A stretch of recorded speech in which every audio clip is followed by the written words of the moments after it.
तर T time news मध्ये आपल्या सगळ्यांचं स्वागत आणि बुलेटिनच्या सुरुवातीला पुणे जिल्ह्यातून एक महत्त्वाची बातमी हाती येते। पुणे जिल्ह्यातल्या शिरूर तालुक्यातल्या जांबूत इथे बिबट्याच्या हल्ल्यात 70 वर्षीय महिलेचा मृत्यू झाला। भागुबाई जाधव असं मृत महिलेचं नाव आहे। आठवडाभरात या परिसरातील बिबट्याच्या हल्ल्यातील हा दुसरा मृत्यू असल्यानं नागरिकांमध्ये संतापाची लाट उसळली। वनमंत्री घटनास्थळी आल्याशिवाय मृतदेह ताब्यात घेणार नाही असा इशारा स्थानिकांनी दिला। माजी मंत्री आणि आमदार दिलीप वळसे पाटील आणि माजी खासदार शिवाजी आढळराव पाटील यांनी घटनास्थळी जाऊन ग्रामस्थांशी चर्चा केली। यावेळी दोघांनाही ग्रामस्थांच्या तीव्र भावनांचा चांगलाच सामना करावा लागला। या घटनेनंतर परिसरात तणावाचं वातावरण आहे।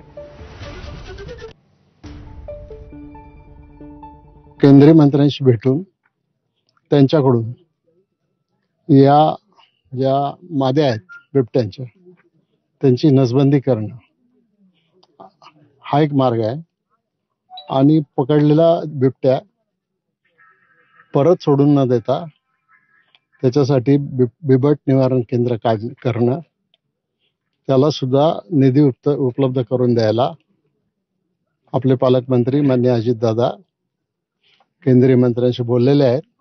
10 वर्षापूर्वी जुन्नर परिक्षेत्रामध्ये म्हणजे आपल्या चारही तालुक्यामध्ये फार तर 100-150 बिबटे होते।